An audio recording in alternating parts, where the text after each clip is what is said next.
Bon Loïc, comment vas-tu? Salut Sylvain. Ça va, tranquillement? Ça va, nickel. Bon, je peux m'asseoir? Oui, vas-y, vas-y. Alors, merci de nous recevoir aujourd'hui pour ce petit projet vidéo. Pas de rien. Comme je t'avais dit, je fais là tout l'été des vidéos. Le projet, c'est un homme, une voiture. L'idée, c'est de parler d'une voiture et de parler de toi. Tu m'as donné rendez-vous à l'autre bout du monde. L'autre bout du monde, non, mais... Ah si, pour moi, c'est super loin. On est où là, dans le 45, c'est ça? Ouais, on est dans le Loiret, Châtillon-Coligny, exactement. Ok. Et à l'Autosport Museum. Autosport Museum, d'accord. C'est tout ce qu'on a derrière nous là, c'est ça? Ouais, tout ce qu'il y a derrière, et puis par là aussi, mais je te le montrerai après, tu vas voir, c'est top. C'est magnifique, c'est magnifique. Il y a possibilité de faire un petit tour? Oui, oui. Quitte à avoir fait la route. Vas-y, on va se faire un petit tour du musée.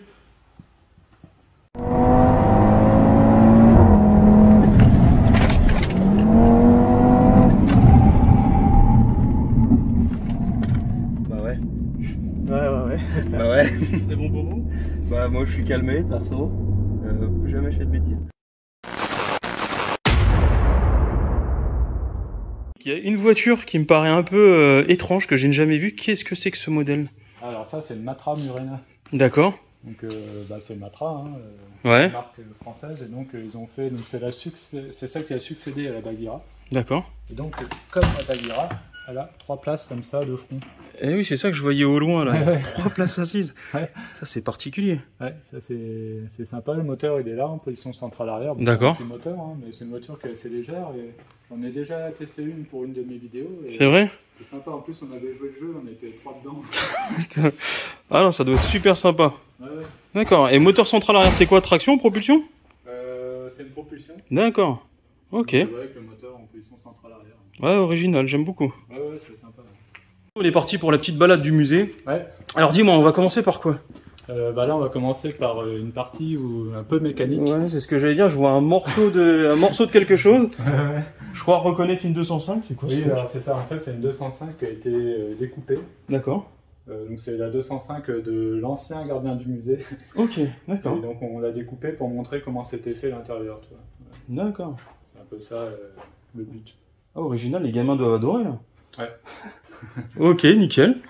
Là, on a quoi? On a un peu de pièces, de boîte auto, de tout. Là, toi, on a un moteur PRV. D'accord, le fameux PRV qui a été monté. Le PRV, alors lui, il était dans un Renault Espace. Pour le coup, ça fait un peu moins rêvé, mais... Ouais, bah tu pourrais dire qu'il était dans une DeLorean, ça passe aussi. Oui, une DeLorean, une Venturi, une Alpine. Ouais, il a été un peu partout le PRV. Ouais, c'est ça, ouais. 136 chevaux, si je dis pas de bêtises. Celui-là, j'en sais rien, parce qu'en fait, les PRV, après, tu avais plusieurs... souvent, la voiture avec laquelle ils étaient, ils développaient des puissances différentes. Ok. Ouais. Celui-là, je sais pas comment il fait, celui-là. Après, tu vois, on a un moteur de GSA, donc 4 cylindres à plat, donc c'est un peu particulier. Il y avait des boîtes de vitesse. Voilà. Ah oui, des boîtes de vitesse ou des boîtes de vitesse, il y a un vitesse, certain poids là. Ouais, boîte de vitesse automatique. D'accord. Voilà, c'est pour montrer un peu de mécanique. Et tiens, regarde, il y a un truc assez sympa. C'est un tableau avec des outils Peugeot. D'accord, ok. Alors il en manque un petit peu, mais voilà. C'est original, ouais. Ouais. C'est sympa. Et là, du coup, face à nous, on a le premier hall, c'est ça? Oui, donc le hall des Anglaises. D'accord, ok. C'est mon hall préféré. C'est vrai?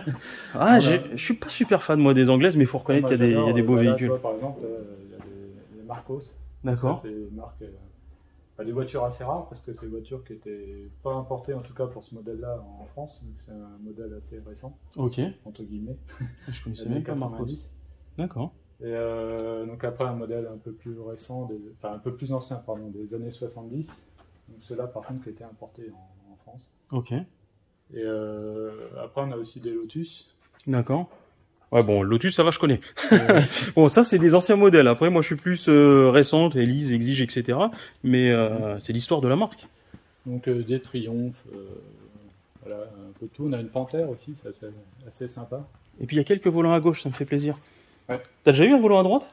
Alors en location, quand je vais me balader en Angleterre. Ouais. Mais sinon... Quand tu conduis un volant à droite à l'étranger, je sais pas, en Australie, en Angleterre ou en Thaïlande, ça va. Mais en France, t'as déjà fait? J'ai déjà conduit en Angleterre avec une conduite à gauche. Ah ouais, toi t'inverses, Donc, final... tu fais l'inverse des autres. Et le problème, c'est pour doubler. Doubler un camion quand t'as un volant à droite. Non, c'est les distances de sécurité, tout ça, on en reparlera tout à l'heure.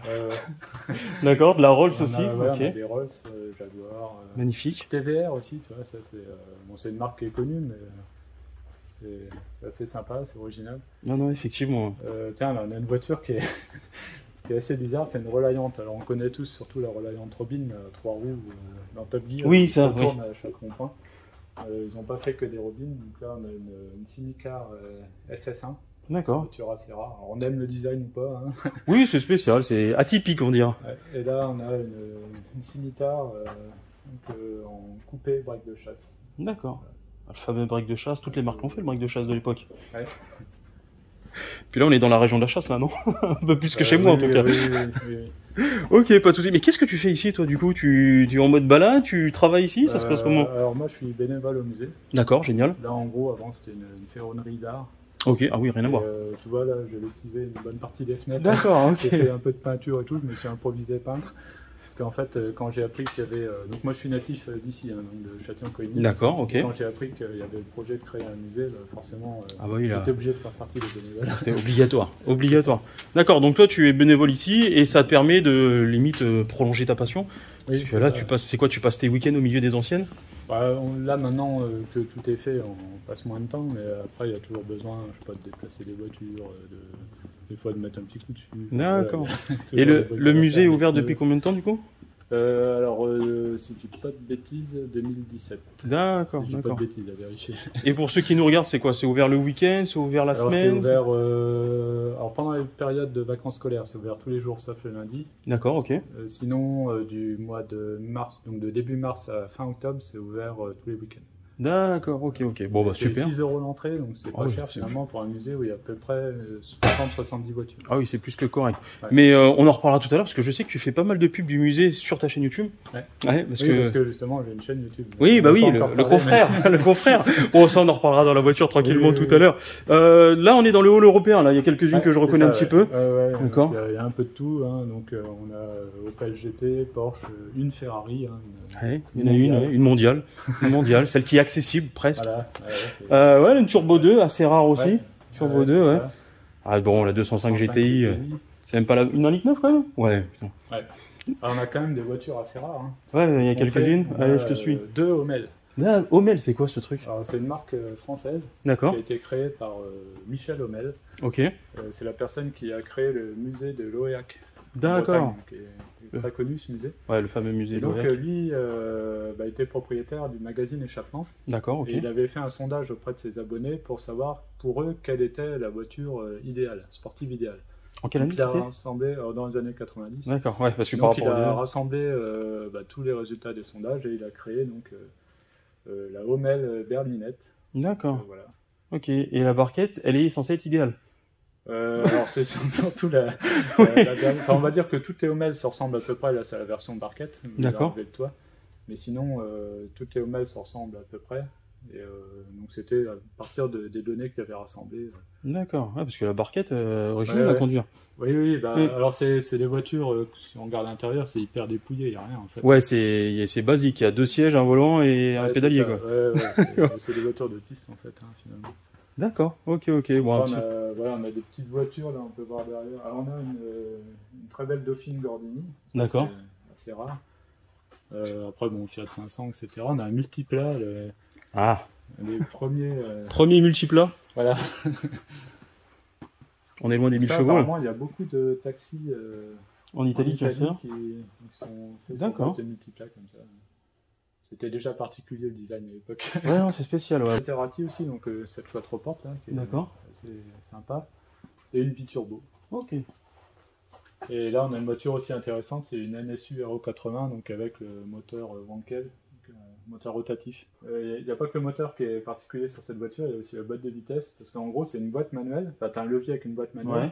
Et t'as pas de pédale d'embrayage, donc en gros tu passes les vitesses. Enfin, c'est un truc. Ouais, mais c'est une voiture d'ingénieur. C'est comme les boîtes de vitesse sur certaines Citroën DS. Ils ont ça là, les espèces où tu, un peu comme les Américains, t'as un levier et tu passes en marchant et t'as pas. En fait, c'est une sorte de boîte mécanique robotisée. Enfin, c'est un peu bizarre. Et t'as pas cette pédale d'embrayage. D'accord. Mais Citroën avait utilisé ce procédé aussi, si je dis pas de bêtises. Peut-être. Ouais. Alors maintenant, on va se diriger vers le dernier hall, donc qui est celui des américaines et japonaises. D'accord. Alors américaine, obligatoirement, il y a de la Corvette. Forcément, bah oui. Alors il n'y a pas de Mustang, il y en avait une à un moment, il n'y a pas si longtemps, mais là, en ce moment il n'y a pas de Mustang. La Camaro ou pas? Parce que oui, j'ai pas précisé, donc c'est un musée associatif. D'accord, ok. En fait, donc on est une association, Et toutes les voitures du musée appartiennent à des membres de l'association. D'accord, ils ok. amènent leur voiture plusieurs mois, plusieurs années, ils les reprennent. Donc du coup, il y a un petit roulement aussi qui se fait. Donc si vous êtes déjà venu, n'hésitez pas à revenir, il y a peut-être des voitures qui ont changé. C'est top, ouais. Puis même s'il y a des propriétaires de véhicules atypiques qui nous regardent, qui veulent partager leur passion, ils peuvent laisser leur véhicule ici. Ouais. D'accord. Donc là, on a une magnifique Corvette C1, donc la première génération de Corvette. Là, c'est magnifique ça. Superbe. J'ai l'impression d'être dans un vieux film américain. On voit l'ambiance. Bon, la fameuse Stingray. La C-Cobra. Une vraie ou pas? Non, c'est non. Une belle réplique, hein, donc voilà. Ça, c'est vraiment une ambiance aussi. Hein, ouais. J'adore, c'est top. Voilà, puis après, un peu plus loin, l'intéressant, c'est Honda NSX. Ah bah, NSX. Toute d'origine? Alors, à part les jantes, pour moi, elle est toute d'origine. Ouais, mais tu vois, il n'y a pas un gros aileron, il n'y a pas des couleurs à la face et le feu, ça va, ils n'ont pas dénaturé, c'est top. Non, ça, c'est magnifique. La NSX, ouais, j'adore. Elle est top. D'accord. Bon, je pense pas qu'il y a possibilité de faire un tour, non, c'est mort. Non, déjà pour les sortir du musée. Tu m'étonnes. Un peu tout un. Tu m'étonnes. Mais par contre, l'idée de cette vidéo, comme je te disais, c'était de faire un tour en voiture, et il me semble que tu as une bagnole qui pourrait me plaire, qui pourrait plaire aux personnes qui nous regardent. Alors, rappelle-moi le modèle. Alors, c'est une Ferrari 360 Modena. 360 Modena, d'accord.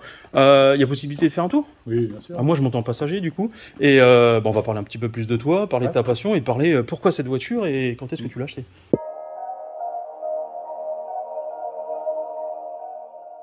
Alors, je vais m'attacher déjà. Oui. Ah oui, c'est mieux. Sécurité avant tout.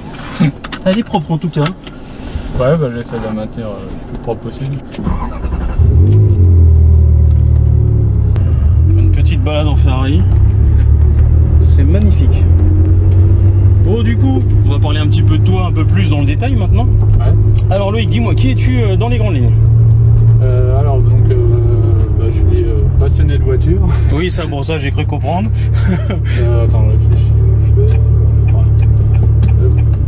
Je me suis rendu compte quand je fais des vidéos avec tout propriétaire, jeune, plus âgé, etc. En général, souvent quand c'est des mecs, quand on commence à se concentrer à la conduite, plus personne ne parle, tu verras. On va voir si aujourd'hui c'est la même chose. Au départ, j'allais doucement pour la faire chauffer de toute façon. Oui, de toute façon, et puis on est sur route ouverte, hein. Le but c'est de respecter le code de la route. Ouais. Alors tu me disais, Loïc, passionné de voiture, depuis longtemps? C'est ça, ouais, depuis très longtemps, ouais. Je sais pas dire depuis vraiment combien de temps. Ouais. Sachant que je suis le seul dans ma famille en plus, donc d'accord, c'est pas héréditaire. Ah oui, l'extraterrestre de la famille. C'est ça. D'accord. Et ça t'est venu comment? Ça t'est venu gamin en voyant la télé, en voyant les voitures rouler Ouais, alors j'ai joué très longtemps aux petites voitures. D'accord, ok.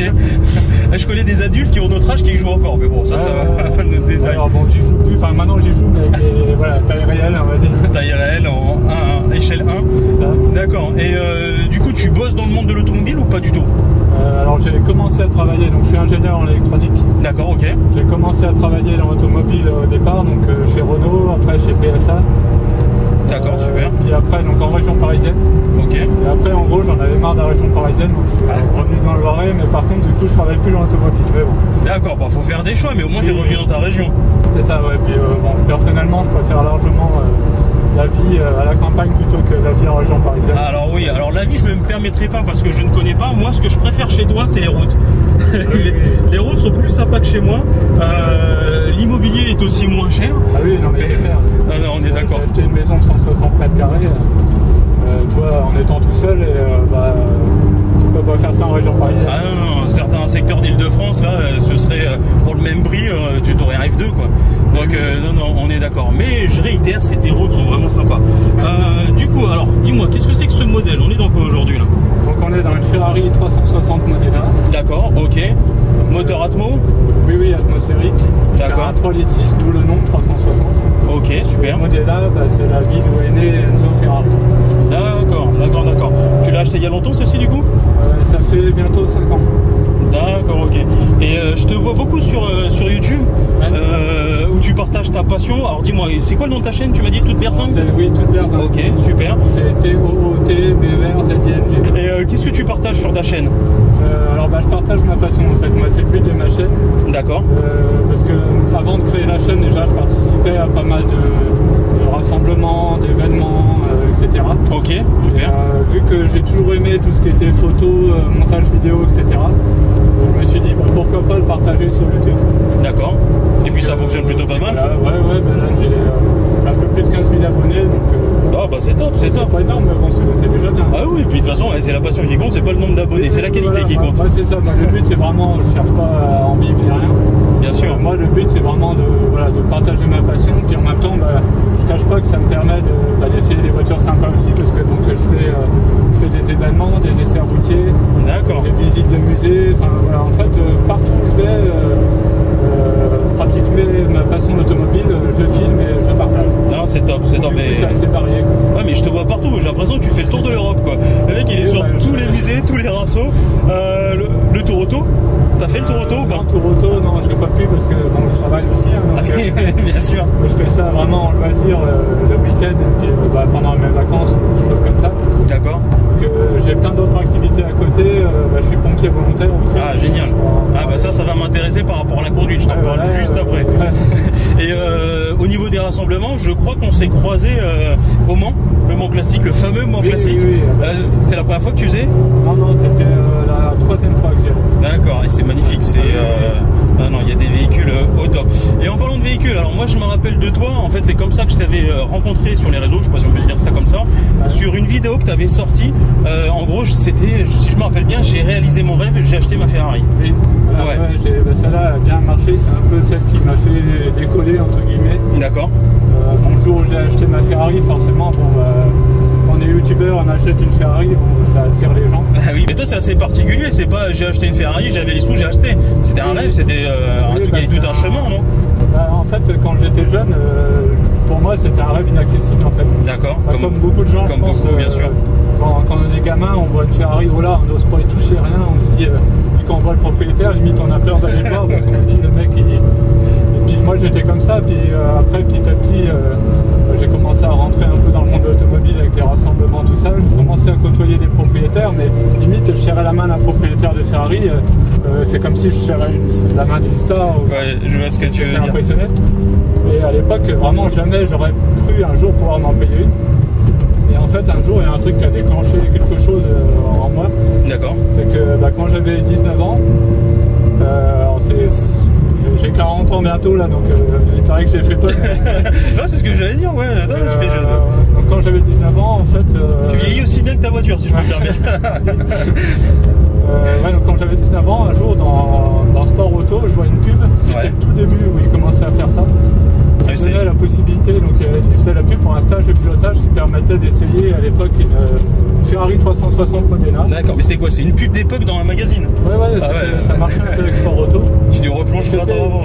C'est la première fois qu'il faisait ça en fait, c'était vraiment le tout début des stages de pilotage, ça n'existait pas. Ok. Et donc il proposait de conduire Lamborghini et Ferrari. Et quand j'ai vu ça, moi j'avais 19 ans, donc j'avais encore le A au cul et tout. Ouais. Et je me suis dit, en fait, j'ai tout de suite, j'ai pris le téléphone, j'ai pris le numéro, j'ai appelé, et j'ai dit, moi, vous me donnez la date la plus près, mais c'est vrai, ce que je dis. Vous me donnez la date la plus près, moi je veux venir faire le stage. J'ai même pas regardé le prix, rien, j'ai payé le prix. C'est vrai. Ouais, de toute façon, c'est un rêve. Je me rappelle, c'était 348 € à l'époque pour conduire 20 minutes, 3 voitures chacune. 3 fois 20 minutes. Ouais. C'est pas cher, mine de rien. Alors pour l'époque, c'est un petit peu. Mais c'est le problème qu'on a, les passionnés. On dépense beaucoup de sous pour notre passion. Mais c'est la passion. Moi, je t'avoue, je m'en fichais du prix. J'ai dit, je paye, je veux faire ça. Bien sûr. Et c'était sur route ouverte, par contre. Ouais, c'était pas sur circuit. Oui, c'est pas d'accord. Ok. Et il y avait quoi comme modèle de Ferrari? Alors, donc, j'ai commencé par la 550 Maranello. Ok. Boîte manuelle et tout ça. Après, j'ai conduit une Lamborghini Murcielago. D'accord. C'est un truc énorme. 19 ans, tu conduis ça. À l'époque, 580 chevaux, c'était dans les années. C'était en 2003. Et le mec à côté de toi, c'était quoi? C'était un professionnel? Oui. Ouais, il doit être concentré. Hein.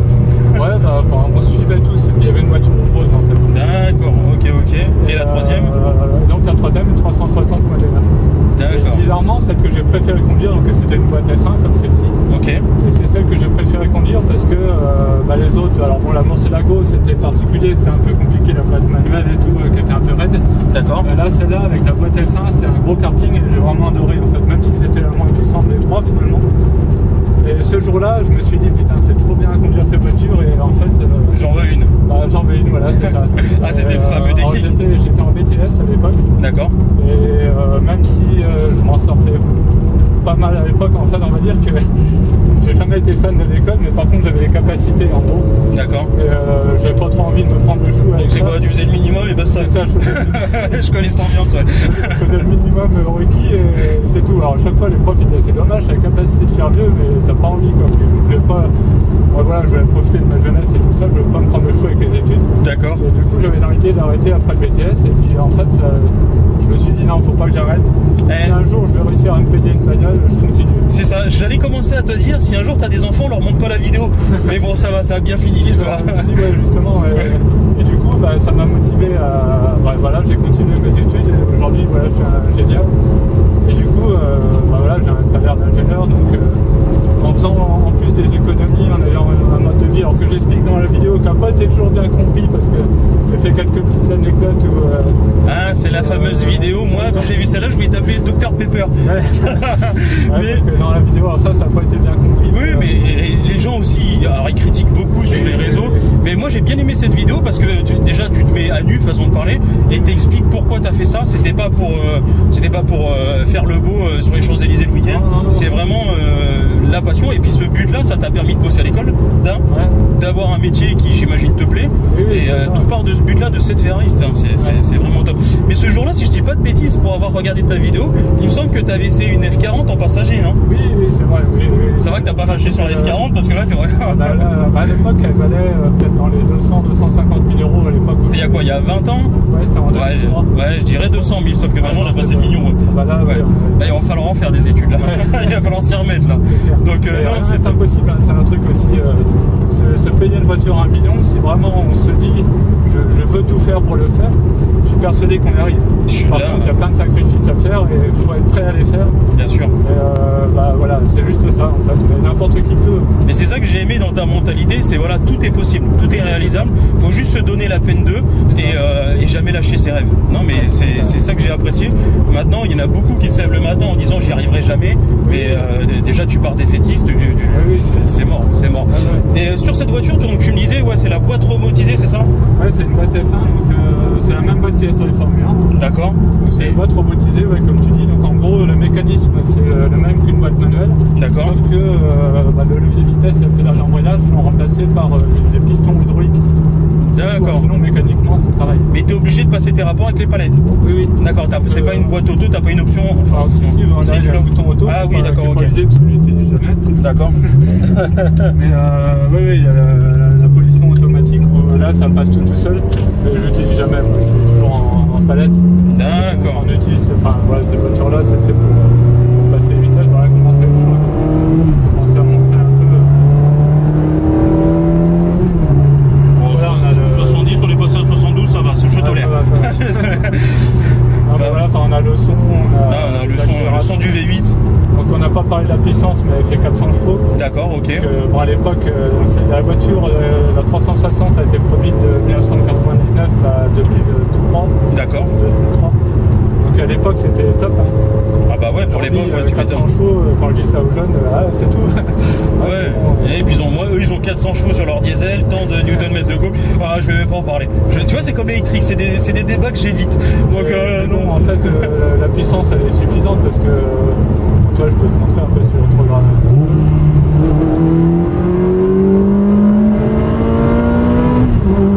Bien sûr, ça suffit amplement. Ouais, ça suffit, on a le son, on est collé au siège. Bien sûr. Ce qui est sympa aussi, c'est qu'elle a une boîte à 5 embrayages, donc du coup, quand tu passes un rapport, t'as un à-coup. D'accord. Ça, c'est sympa, je trouve que ça rajoute du charme, de la brutalité à la voiture.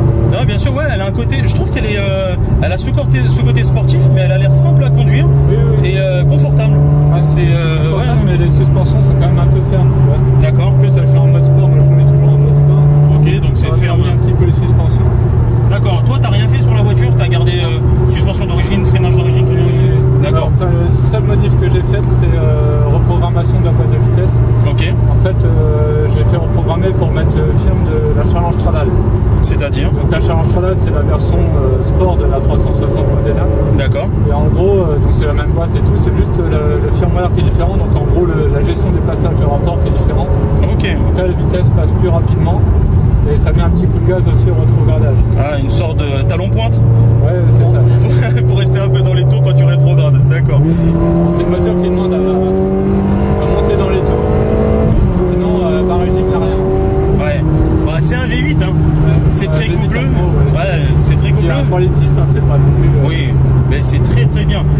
pas oublier que c'est une propulsion, moteur central arrière. Ouais. Sur le mouillé, ça se passe comment? Ouais, bien. Bien. Non, c'est vrai, ça tient bien la route. Moi, ce que j'aime avec ce genre de véhicule, c'est que sur le mouillé, tu es obligé de pas te frustrer, mais d'attendre, de patienter. Ouais, et puis ces voitures-là, en fait, comme je dis souvent aussi, c'est qu'on se fait plaisir à n'importe quelle vitesse. Bien sûr. Même en roulant tranquille, on a le bruit, on a les vibrations, on a les petits à-coups quand on passe les rapports, les petits coups de gaz quand on rétrograde. Enfin voilà, on a l'ambiance qu'on a dans une italienne. C'est une voiture vivante. Voiture, personnellement, j'aime pas trop les Allemandes parce que je trouve que c'est trop aseptisé. C'est vrai. Et les Allemandes récentes, récentes ou anciennes? Ouais, est-ce que tu as déjà essayé une ancienne? Alors, qu'est-ce que j'ai essayé en ancienne allemand? Si, j'ai essayé une Golf 1 GTI. D'accord, ok. J'avoue que j'ai aimé. Ouais, bah oui. Moi, je suis pro BMW. Est-ce que tu as déjà essayé une vieille BM? Non. Non, bah écoute, je vais t'inviter à aller faire un tour avec la mienne, ouais. Et puis tu me diras ce que tu en penses, d'accord? Dernière petite question, après je ne t'embête plus. Est-ce que tu as déjà fait du circuit? Parce que tu m'as dit que tu avais fait un stage sur route ouverte, ouais. Donc avec le respect du code de la route, etc. Mais est-ce que tu as déjà fait de la piste? Alors, j'ai fait une fois un stage de pilotage, donc les fameux stages avec une F430. D'accord, ok. Et, bon, alors c'est pareil, j'étais pas très vieux, j'avais pas beaucoup d'expérience de conduite. C'était quoi, une sorte de smartbox? Oui, c'est ça. Ouais, donc tu peux pas dépasser 3500 tours, tu peux pas faire des gros freins. Oh, le gars, il me laissait à l'époque. Si, un petit peu. Ça allait. T'avais fait ça où? À Dreux. À Dreux, d'accord. Ok. C'est propulsion, je sais pas si ça existe toujours. Si, ça existe toujours. Ils ont leur circuit de glisse là avec les Subaru. Donc si, ça existe toujours. Ça résonne dans le village. Allez, entre les habitations. Voilà, toi, donc même en roulant tranquille. Non, il n'y a pas besoin de. On a le son, on a tout.